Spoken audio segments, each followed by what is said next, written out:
When did someone show up for you in a way you didn't expect? I was 22 when my world imploded on a Tuesday morning in October. My dad collapsed at his construction site. Massive heart attack. No warning. One minute he was framing a house, the next he was fighting for his life in intensive care. The doctor said he needed emergency bypass surgery, but our insurance had lapsed 3 months earlier when his company downsized. We need a $47,000 deposit before we can schedule the operation, the billing coordinator explained, her voice professional but not unkind. Without it, we can only provide stabilizing care. Stabilizing care. Medical speak for letting him die slowly. Mom had been gone since I was 8. Brain cancer took her when the bills from her treatment bankrupted us the first time. Dad never remarried, just worked himself into the ground trying to rebuild what we'd lost. Now history was repeating itself, and I felt like I was drowning in the same nightmare that had stolen my childhood. The same crushing weight of watching someone you love slip away while you stood helpless. I'd been saving every penny from my job at the auto parts store, living in a studio apartment that was basically a closet with a hot plate. Ramen noodles for dinner most nights, secondhand clothes, no cable, no social life. My entire savings account had $3,147. Dad's checking account had $312. We'd already sold Mom's jewelry years ago,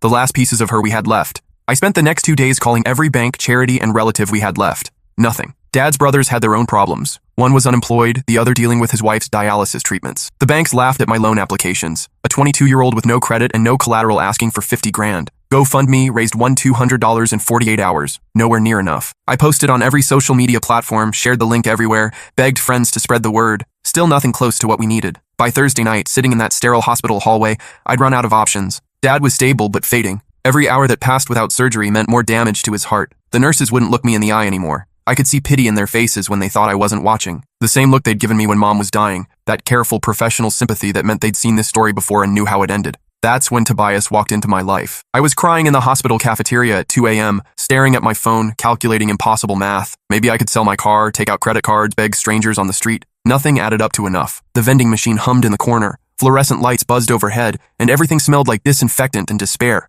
That's when this guy in coveralls sat down across from me. He was maybe 60, weathered hands wrapped around a coffee cup, work boots caked with dried concrete, gray hair peeking out from under a baseball cap, tired eyes that had seen plenty of hard days. "You're Ray Carmichael's kid," he said, not a question. I looked up, confused. "Do I know you?" "Name's Tobias. Worked with your dad on the Morrison project last summer. Heard about what happened." I nodded, too exhausted to be polite. Another well-wisher offering thoughts and prayers while my father died upstairs. I'd heard it all week. People telling me to stay strong, that everything happens for a reason, that God has a plan. Empty words that did nothing to pay hospital bills. "Listen," Tobias said, leaning forward. "I know you don't know me from Adam, but I got something to tell you." He pulled out a folded check and placed it on the table between us. The paper looked worn, like he'd been carrying it around for a while. I couldn't process what I was seeing. The amount was written in careful block letters, $47,000. "This isn't real," I whispered. "It's real," Tobias said quietly, "and it's yours." My hands were shaking as I picked up the check. "I don't understand. Why would you—" "Your dad saved my life 15 years ago," he interrupted. "I was drinking heavy back then.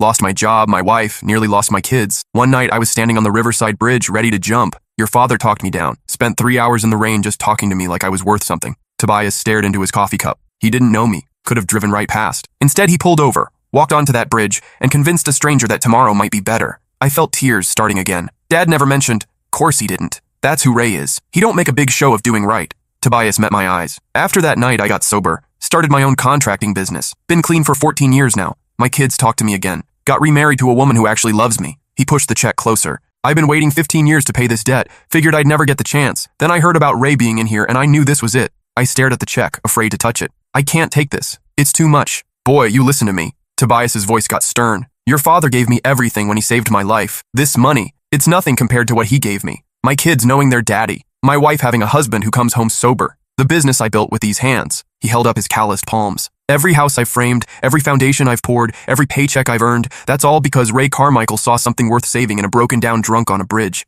I was sobbing now, clutching the check. "But this is your money, your savings. I got plenty more where that came from," Tobias said. "Business has been good to me, real good. And you know why? Because your dad taught me that one person can make all the difference in the world." He stood up, placing a gentle hand on my shoulder. "You go get that surgery scheduled. Ray's got more work to do in this world." I ran to the billing office, check in hand. The night coordinator looked skeptical until she verified the funds. Within an hour, Dad was being prepped for surgery. The operation took 8 hours. I paced the waiting room, replaying Tobias's words. My father had saved a stranger's life and never said a word about it. How many other lives had he touched without me knowing? During those 8 hours, something incredible happened. Word had somehow spread about what Tobias had done. Construction workers started showing up at the hospital, Guys who'd worked with Dad over the years. Men who knew him as someone who'd lend tools, share lunch, or cover shifts when someone had family problems. A grizzled old foreman named Charlie sat down beside me around hour 5. Your dad ever tell you about the time he found me passed out drunk in my truck? I shook my head. This was maybe 10 years ago. I'd been drinking my paycheck away, sleeping in the cab behind a 7-Eleven. Ray found me, drove me to a clinic, sat with me through detox. Charlie's voice cracked. Never said a word to the other guys. Never made me feel like a charity case. Just treated me like a man worth helping. Before I could respond, another man approached. Miguel, probably in his 50s, holding a thermos of coffee. Ray helped my family when ICE was threatening deportation, Miguel said quietly. Paid for our lawyer, wrote character references, even testified in court about my work ethic. We're citizens now because of him. One by one, they shared their stories. Dad had co-signed an apartment lease for Danny when he got out of prison. He'd driven Jerome to job interviews when his car broke down. He'd paid for Luis's kids' medical bills when insurance wouldn't cover a surgery. Your father, said a young guy named Trevor, caught me stealing tools from job sites when I was 17. Instead of turning me in, he hired me as his assistant, taught me the trade. I own my own electrical company now. By the time Dr. Hendricks emerged from surgery, there were 27 men in that waiting room, all there because Ray Carmichael had touched their lives in ways I'd never known about. The surgery went perfectly, Dr. Hendricks announced to the crowd. Your father's heart is strong. He should make a full recovery. The cheer that went up could probably be heard 3 floors away. When Dad woke up 2 days later, the first thing he said was, "Did we make the house payment?" I laughed through my tears. Don't worry about money, Dad. Someone took care of everything. Who? I told him about Tobias, about the bridge, about the check. Dad's eyes filled with tears. Tobias Henderson, he whispered. I remember him. Broken man. Thought I'd failed him when he wouldn't take my card. You didn't fail him, Dad. You saved him. And he's not the only one. I spent the next hour telling him about all the men who'd shown up during his surgery. With each story, Dad's amazement grew. I was just doing what felt right, he kept saying. Exactly. And it came back to save your life. The recovery was slower than we'd hoped. Dad needed weeks of cardiac rehabilitation, physical therapy, and careful monitoring. But every day brought visitors, former co-workers, neighbors, people whose stories I was just beginning to understand. Mrs. Patterson from down the street brought homemade soup every Tuesday. She told me how Dad had shoveled her driveway every snowfall for 12 years without being asked. Never would take payment, she said. Said neighbors help neighbors. An elderly man named Frank visited on Thursdays, always bringing the newspaper and a chess set. Turned out Dad had been driving Frank to dialysis appointments for 3 years after Frank's wife died, and he had no other transportation. Ray never missed an appointment, Frank told me. Even came on Christmas morning when I had an emergency session. Sat with me for 4 hours, just talking about baseball and old movies. But the most surprising visitor was a teenage girl named Zoe. She came with her mother, both of them nervous and emotional. Your dad doesn't know us, Zoe's mother Patricia explained. But 5 years ago, he saved our lives. She told me how they'd been in a car accident during a thunderstorm. Their car had skidded off the road into a ditch, upside down, filling with water. Dad had been driving home from a late job when he saw the accident. The fire department said later that your father risked his life crawling into that car, Patricia said. He got Zoe out first, then came back for me. By the time the EMTs arrived, he was unconscious from smoke inhalation. Zoe, now 16, spoke up. I've been wanting to thank him for years. My mom said we should wait until I was old enough to understand what he did for us. Dad was amazed by their visit. I barely remember that night, he admitted. You were both unconscious. I just did what anyone would do. No, Patricia said firmly. Most people would have called 911 and waited. You risked everything for strangers. As Dad grew stronger, we started talking about the future. The medical bills were paid, but he couldn't return to heavy construction work. His cardiologist was clear. No more climbing ladders, lifting heavy materials, or working in extreme temperatures. 40 years of construction work, Dad said sadly. Don't know how to do anything else. That's when Tobias made another surprising appearance. I got a proposition for you, he said one afternoon as we sat on Dad's porch. My business is booming, but I need a partner. Someone who knows quality work, can manage crews, handle the planning side. Dad looked interested but hesitant. Tobias, I appreciate the offer, but I can't work like I used to. Who said anything about swinging hammers? Tobias interrupted. I need a project manager, someone to coordinate jobs, work with clients, handle the paperwork, all the stuff I hate doing, but you're good at. Over the next month, they worked out the details. Carmichael and Henderson Construction was born, a partnership between two men whose lives had intersected in the most unexpected way. Their first project was renovating a house for a single mother named Diana, who'd been laid off from her nursing job. She needed basic repairs, leaky roof, broken furnace, electrical issues, but couldn't afford a contractor. We'll work out a payment plan, Dad told her. You can pay us what you can when you can. Diana broke down crying. Why would you do this for a stranger? Dad and Tobias exchanged a look. Because someone did it for us, Dad said simply. The Diana project set the tone for their business model. They take on bigger commercial jobs to fund their community work. For every high-paying client, they'd help a family in need. Word spread quickly through the community. Churches started referring families to them. Social workers gave out their business cards. The local newspaper ran a feature story about their unusual business model.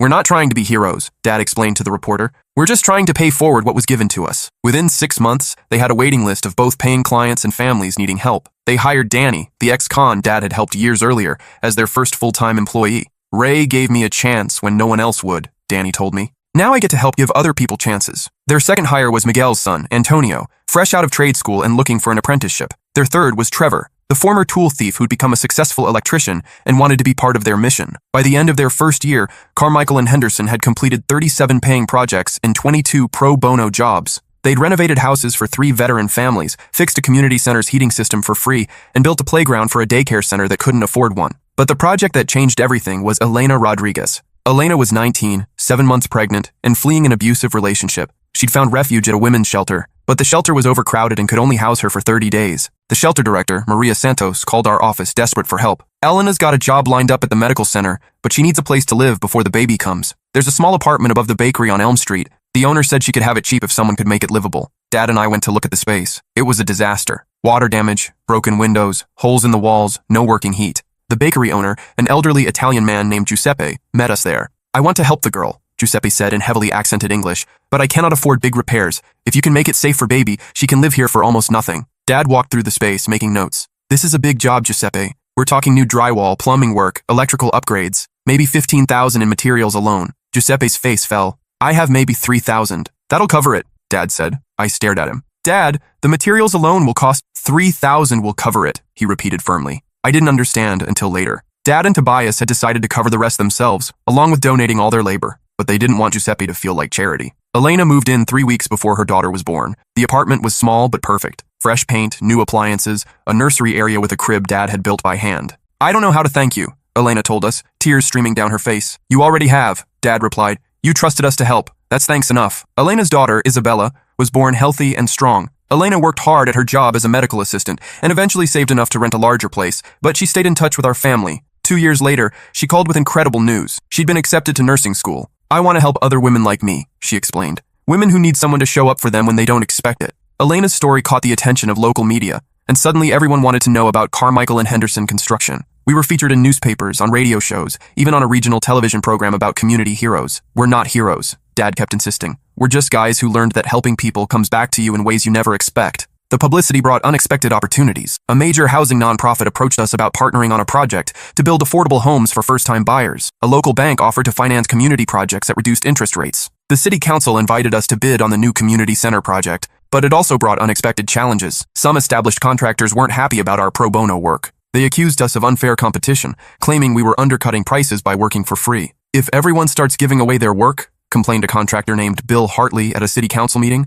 "how are the rest of us supposed to make a living?" Dad stood up to respond. "We're not giving away anything, Bill. We're investing in our community. Every family we help becomes a family that can eventually pay for services. Every kid we give a safe home to becomes a kid who might grow up to build something great." He looked around the room. 15 years ago, someone invested in me when I had nothing to offer in return. That investment created jobs, supported families, and made this community stronger. That's not unfair competition. That's how communities are supposed to work. The room erupted in applause, but I could see we'd made some enemies. The opposition escalated when we bid on the community center project. Hartley and 2 other contractors filed a formal complaint, claiming our nonprofit work constituted illegal dumping and should disqualify us from public contracts. The hearing was scheduled for a Tuesday morning. Dad spent days preparing his defense, gathering testimonials from families we'd helped, documenting how our work had strengthened the community. The night before the hearing, I found him sitting at the kitchen table, surrounded by papers, looking worried for the first time since his recovery. "What if they're right?" he said. "What if we've been doing this wrong? Dad, you've helped dozens of families. You've created jobs. You've made the community better. How could that be wrong?"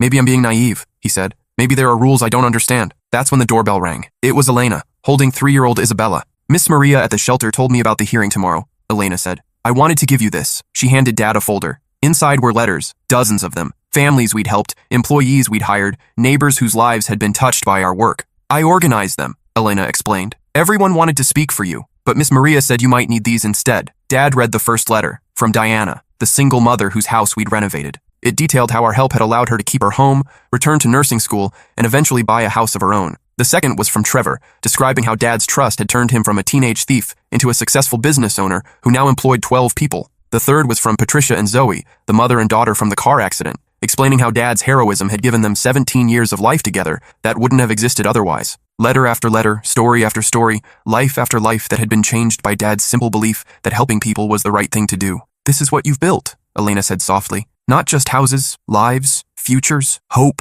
The hearing the next morning was packed. Hartley and his supporters sat on one side, armed with legal arguments and procedural complaints. Our friends and families we'd helped filled the other side, clutching Elena's letters. The city attorney read the complaint, technical violations, unfair practices, improper bidding procedures. It all sounded very official and damning. Then Devin Chen, who joined the city council since our first meeting, asked to speak. "I've known Ray Carmichael for years," he said. "He helped my family during one of our darkest times, asking nothing in return. That generosity taught my daughter that there are people in this world who help because it's right, not because they get something back." He held up Elena's folder. "These letters represent 43 families whose lives have been transformed by Carmichael and Henderson Construction. That's 43 families who are now taxpayers, homeowners, contributors to our economy." Devin looked directly at Hartley. "You want to talk about unfair competition? These men have created more business for all of us by making our community stronger. Every family they've helped becomes a family that can afford to hire contractors, buy materials, invest in their homes." One by one, people stood to speak. Giuseppe, the bakery owner, talked about how Elena's presence had brought new customers to his business. Frank described how Dad's reliability had inspired him to volunteer as a driver for other elderly residents. Patricia explained how Dad's heroism had motivated her to become an EMT. But the most powerful testimony came from an unexpected source. Antonio, Miguel's son, stood up near the back of the room. He was 24 now, a skilled carpenter, and one of our best employees. "5 years ago, my family was living in fear," he said. "My father worked construction, but we were undocumented. Every day we worried about deportation, about being separated." He looked at Dad. "Ray Carmichael didn't just hire my father. He fought for our family, paid for lawyers, testified in court, vouched for my father's character. Because of him, we became citizens." Antonio's voice grew stronger. "Now I employ 3 people in my own side business. I bought a house last year. I pay taxes, vote, contribute to this community. My younger sister is pre-med at State University." He paused, emotion thick in his voice. "How do you measure the value of that? How do you put a price on the ripple effects of one man's kindness?" When the testimonies ended, the room was silent. The city attorney looked at Hartley and his supporters. "Do you still wish to proceed with this complaint?" Hartley shifted uncomfortably.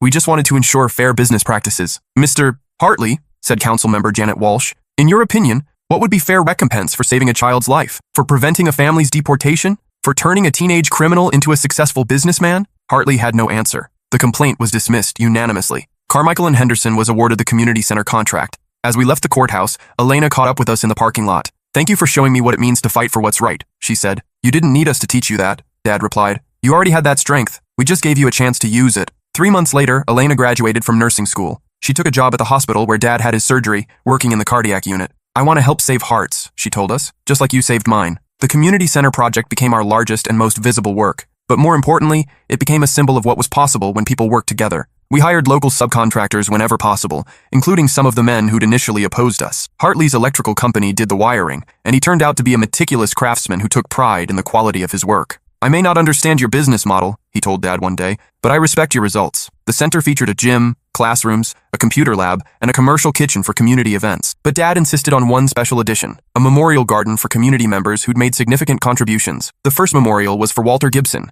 Ruby's grandfather, who Dad had saved on the bridge that same night as Tobias. Ruby designed the garden herself, creating a peaceful space with benches arranged so people could sit and reflect. "Grandpa Walter always said gardens were like kindness," Ruby explained at the dedication ceremony. "You plant something small, tend it carefully, and watch it grow into something beautiful that brings joy to everyone who sees it." The community center opened on a Saturday in June. The dedication ceremony drew over 500 people, the largest community gathering in the city's history. But for me, the most meaningful moment came an hour before the official opening. Dad and Tobias were standing in the main entrance, looking at a small plaque they'd installed. "Dedicated to all who stop to help, who plant seeds of kindness without expecting to see them grow, and who believe that tomorrow might be better." "You think we got it right?" Tobias asked. Dad nodded. "I think we honored what we were given." As the crowd gathered for the ceremony, I watched the faces around me. Elena, now a confident nursing student, holding Isabella's hand. Antonio, discussing a construction project with potential clients. Trevor, explaining electrical systems to a group of teenagers interested in trade careers. Giuseppe had set up a stand selling pastries, with all proceeds going to the shelter where Elena had stayed. Miguel was grilling hamburgers alongside Frank, who'd become the center's volunteer coordinator despite being in his 70s. Charlie, the old foreman who'd struggled with drinking, was leading a tour for other contractors, proudly explaining the building's features. Danny was helping set up chairs, his own success story inspiring other ex-offenders who joined our crew. Mrs. Patterson sat in the memorial garden with Ruby, the two women bonding over their shared love of growing things. Patricia and Zoe were volunteering at the registration table, Zoe now a pre-med student inspired by her mother's career as an EMT. Every person in that crowd was connected to our story in some way, lives that had intersected, been changed, and gone on to change others. When Mayor Richardson called Dad and Tobias to the podium, the applause was thunderous, but Dad looked uncomfortable with the attention. "This center exists because one man decided that 2 strangers on a bridge were worth saving," he said into the microphone. "But it was built by an entire community that decided to invest in each other." He gestured to the crowd. "Every person here has a story about helping or being helped. That's what makes a community strong. Not the buildings we construct, but the connections we create. Tobias took the microphone. 15 years ago, I was ready to give up on everything. Ray Carmichael convinced me that tomorrow might be better. Today, I'm standing here with my wife, my children, and a community that's become my family. His voice broke slightly. Tomorrow was better. And because of everyone here, tomorrow will be better for the next person who needs help, and the person after that, and the person after that. As the ceremony continued, I found myself thinking about the ripple effects of that night on the bridge. Dad's simple act of kindness had saved 2 lives, which had led to countless other lives being saved, changed, and improved. But the ripples were still spreading. During the center's first month, we hosted job training programs that helped 37 people find employment. The computer lab provided internet access to families who couldn't afford it, helping kids with homework and adults with job applications. The community kitchen became a gathering place for cultural events. Giuseppe taught Italian cooking classes. Miguel's wife, Rosa, started a program teaching traditional Mexican recipes. Elena organized nutrition workshops for new mothers. 6 months after opening, the center announced its first major success story. A 17-year-old named Marcus, who'd been heading toward dropping out of school, had used the computer lab to research colleges and apply for scholarships. He'd been accepted to 3 universities with full financial aid. I never thought college was possible for someone like me, Marcus said at the center's 6-month celebration. But seeing all the people here who'd overcome bigger challenges than mine, it made me believe I could do it too. Marcus's story inspired other teenagers. Soon we had a study group that met every evening, older students helping younger ones with homework and college applications. But the program that meant the most to Dad was the one Elena started in the cardiac unit at the hospital. She'd noticed that many heart patients, especially older men, struggled with depression during recovery. They felt isolated, scared, and unsure about their futures. I know someone who might be able to help, Elena told the head nurse. She arranged for Dad to visit patients who were facing similar challenges to what he'd experienced. Not as a medical professional, but as someone who'd been through the fear and uncertainty of heart surgery. I can't tell you the recovery will be easy, Dad would say to patients, but I can tell you it's possible to come back stronger than before. He'd share his story, the surgery, the kindness of strangers, the business he'd built afterward. Most importantly, he'd listen to their fears and concerns. The hardest part, he'd tell them, isn't the physical recovery. It's believing you still have something valuable to contribute. The program was so successful that the hospital formalized it, creating a peer support network for cardiac patients. Dad trained other heart surgery survivors to become volunteer counselors. 2 years after the community center opened, we received a call that would change everything again. Is this Alex Carmichael? A woman asked. My name is Dr. Sarah Jennifer Thompson. I'm a researcher at the university studying the economic impact of community-based social programs. She explained that she'd been following our story for months, documenting the ripple effects of our work. What you've created here isn't just inspiring, she said. It's revolutionary. The return on investment from your community programs is unlike anything we've seen. Dr. Thompson had calculated that every dollar Carmichael and Henderson invested in pro bono work generated an average of $7.30 in economic activity within 2 years. Families you've helped become homeowners, taxpayers, small business owners, she explained. Their children perform better in school, attend college at higher rates, and contribute more to the economy. The ripple effects compound exponentially. She wanted to document our model as a case study for other communities. Would you be willing to share your story nationally? She asked. This could change how communities approach social problems. Dad was hesitant about the attention, but Tobias convinced him. Think about how many other Rays are out there, Tobias said. How many people want to help but don't know how? Maybe our story could inspire them. Dr. Thompson's research led to a feature in Harvard Business Review titled The Carmichael Model: How Community-Based Kindness Creates Economic Growth. The article caught the attention of foundations, nonprofits, and community organizations across the country. We started receiving invitations to speak at conferences, requests for consulting on similar programs, and offers of funding to expand our model. But the most meaningful response came from a small town in Oregon. We read about what you're doing, said the caller, a city councilman named Robert Chen. Our community is struggling, high unemployment, young people leaving, businesses closing. Could you help us implement something similar? Dad and Tobias looked at each other. Neither had ever imagined their story would spread beyond our small city. We're not experts, Dad said. We're just guys who learned that helping people works. That's exactly what we need, Robert replied. Not experts, examples. 6 months later, we made our first consulting trip to Millbrook, Oregon. Population 3,200, median income below the poverty line, main street lined with empty storefronts. But the town had something valuable,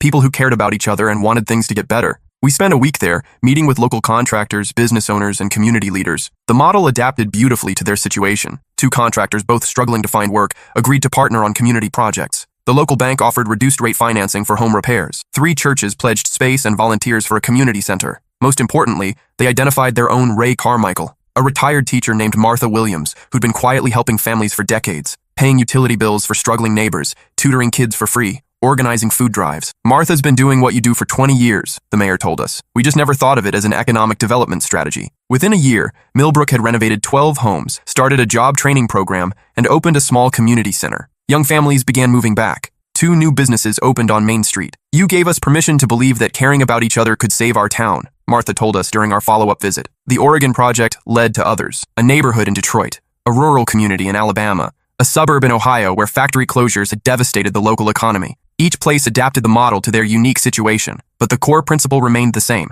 Invest in people, and people will invest in the community. Dad enjoyed the consulting work, but always insisted on staying grounded in our local projects. These other places are inspiring, he said, but this is home. These are our neighbors. Our local work continued to evolve. We'd now completed over 400 renovation projects, built 2 community centers, and helped establish 3 new nonprofits. But the project I'm most proud of started with a phone call from an unlikely source. "Is this the construction company that helps people?" asked a small voice. The caller was an 11-year-old named Sophie Chen. Her family had moved to our city 6 months earlier when her father took a job at the medical center. "My grandma lives with us," Sophie explained. "She has dementia and our house isn't safe for her. Mom cries a lot because she can't afford to fix everything." I arranged to meet Sophie and her mother, Dr. Lisa Chen, at their home. Lisa was a pediatric resident, working brutal hours while caring for her daughter and her mother-in-law, who'd recently been diagnosed with Alzheimer's. The house was a 1960s ranch that needed extensive modifications for elderly care: bathroom safety features, ramps, better lighting, security systems to prevent wandering. "I've gotten quotes," Lisa said apologetically. "It's about $30,000. I know that's more than you usually handle."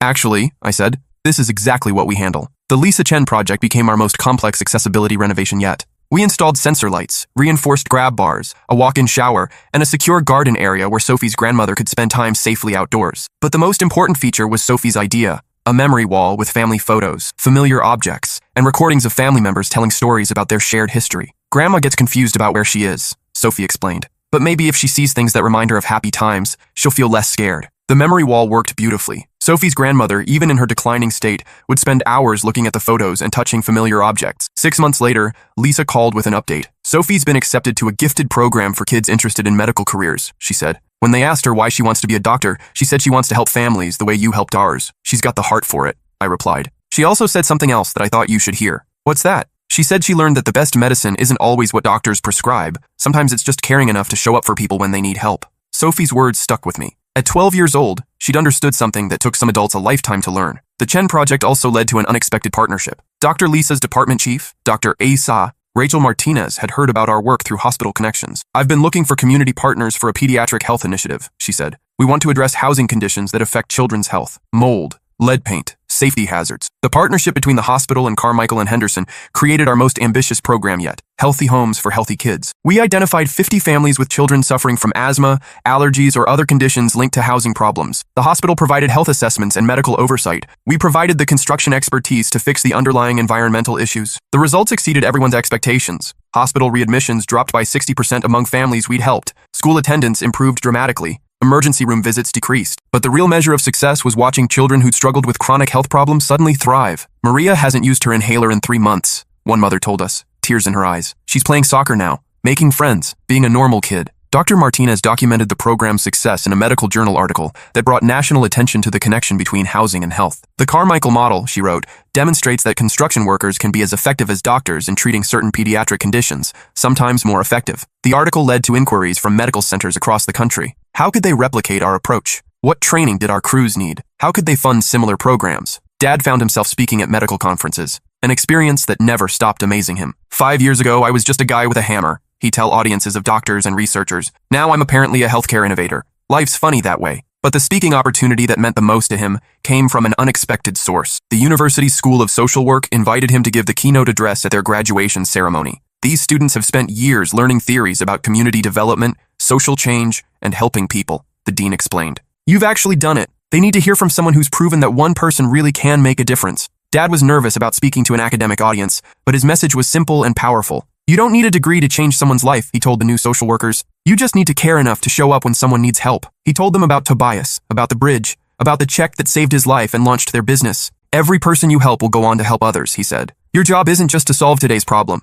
It's to plant seeds of kindness that will grow long after you're gone." The speech was recorded and shared widely on social media. It became one of the most watched graduation speeches of the year, viewed by millions of people around the world. The response was overwhelming. Emails poured in from people inspired by Dad's story, construction workers who wanted to start community programs, social workers who wanted to partner with contractors, families who'd been helped by similar programs in their own communities. But the most touching response came from an unexpected source. "Dear Mr. Carmichael," the letter began, "my name is Emma Wilson. I'm 16 years old and I live in a small town in Montana where there isn't much hope for kids like me." Emma explained that she'd watched Dad's speech online after her guidance counselor recommended it. She was from a family struggling with poverty, addiction, and violence. She'd been thinking about dropping out of school. Your story made me realize that someone always shows up if you're brave enough to keep trying, she wrote. I decided to keep going. Emma had started a community service club at her high school, organizing teenagers to help elderly neighbors with yard work, grocery shopping, and basic home repairs. We can't build houses yet, she wrote, but we can show people that someone cares about them. Maybe that's enough to start changing things here.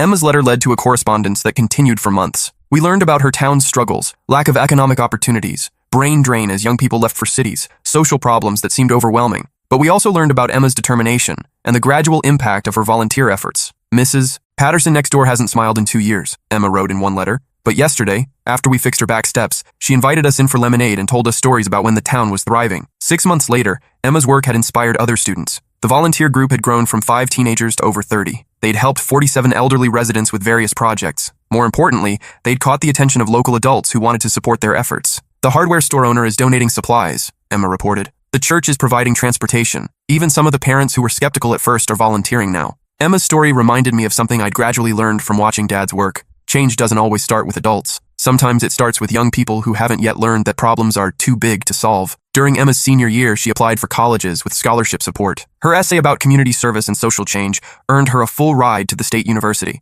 I want to study social work and community development, she wrote in her acceptance letter to us. I want to help other small towns discover what they can accomplish when people work together. Emma's story became another thread in the growing tapestry of lives connected to Dad's simple act of kindness on a bridge 15 years earlier. By now, the ripple effects had spread far beyond anything we could track. People who'd heard our story were starting their own community programs. Contractors in other cities were partnering with social service agencies. Medical centers were addressing housing issues as health interventions. But the story that amazed me most came from an unexpected phone call. My name is James Tobias Henderson, the caller said. I think you know my father. Tobias's son was 32, a software engineer living in Seattle. He'd grown up knowing the story of how Dad had saved his father's life, but it wasn't until he became a father himself that he truly understood its impact. I have a 4-year-old daughter, James explained. Recently, she asked me why Grandpa Tobias always talks about Mr. Ray with such love in his voice. James had explained the story, how Dad had found Tobias on the bridge, talked him through his crisis, and changed the trajectory of their entire family. My daughter listened to the whole story, James said. Then she asked the most amazing question. Daddy, if Mr. Ray hadn't been there,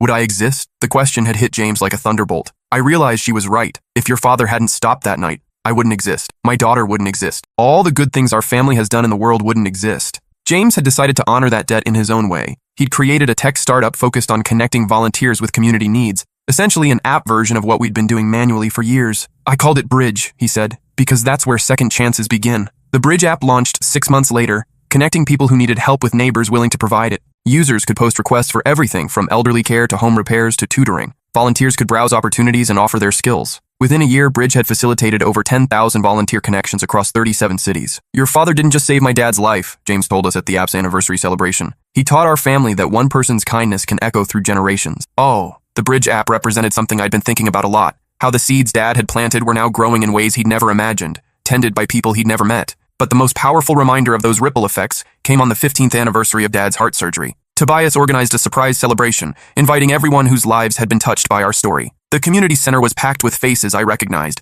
and many I didn't. Elena was there with Isabella, now 6 and starting 1st grade. Antonio brought his wife and newborn son. Trevor had flown in from Denver, where he was expanding his electrical business. Ruby brought photographs of gardens she'd designed in 3 different states. But it was the strangers who amazed me most. A couple from Oregon who'd implemented our model in their town. A group of construction workers from Detroit who'd started a nonprofit based on our approach. A medical student who'd chosen public health after reading about our partnership with the hospital. Emma was there, now a sophomore studying social work, with updates about her hometown's transformation. Sophie Chen, now 14 and volunteering at the hospital, brought her grandmother, who had good days and bad days but seemed to enjoy the crowd. Most surprisingly, James Henderson brought his daughter, the little girl whose question had inspired the Bridge app, but the person who moved me most was someone I'd never seen before. My name is David, he said, approaching Dad near the end of the evening. I don't think we've met, but your story saved my life. David explained that he'd been contemplating suicide 2 years earlier, overwhelmed by debt, divorce, and depression. He'd been researching methods online when he'd stumbled across the video of Dad's graduation speech. You talked about how someone showed up for you when you didn't expect it, David said. It made me think maybe someone would show up for me too if I just waited a little longer.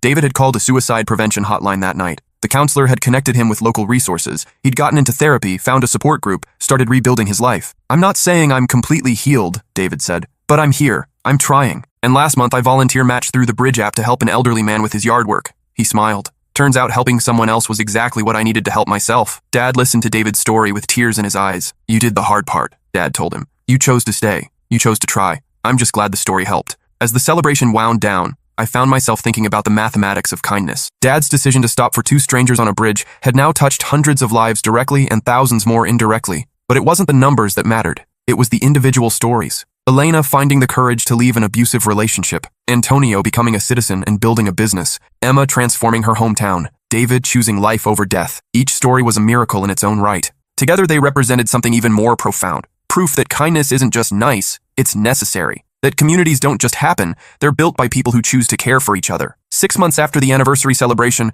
Dad and I were working on a new project, renovating a house for a family whose teenage son had survived a suicide attempt. The boy, Michael, was home from the hospital, but struggling with depression and anxiety. "I don't know if this will help," his mother had said when she called us, but Michael's therapist thinks having a project to focus on might be part of his healing. Michael turned out to be a natural carpenter. Working with his hands, creating something beautiful from broken materials, seemed to calm his anxiety in ways that medication and therapy hadn't been able to achieve alone. "There's something about fixing things," Michael told Dad one afternoon as they worked on refinishing hardwood floors. "It makes me feel like maybe I can be fixed too." "You're not broken," Dad replied gently. "You're just hurt. There's a difference." As Michael's confidence grew, he started helping with other projects. He had a gentle way with elderly clients and a patience that made him perfect for detail work. By the end of the summer, Michael had decided he wanted to learn construction professionally. He enrolled in trade school with plans to join our crew after graduation. "Working with you guys saved my life," Michael told us. "I want to help save other people's lives too." Michael's story reminded me of something I'd learned watching Dad's approach to helping people. Sometimes the person being helped ends up helping the helpers. The healing goes both ways.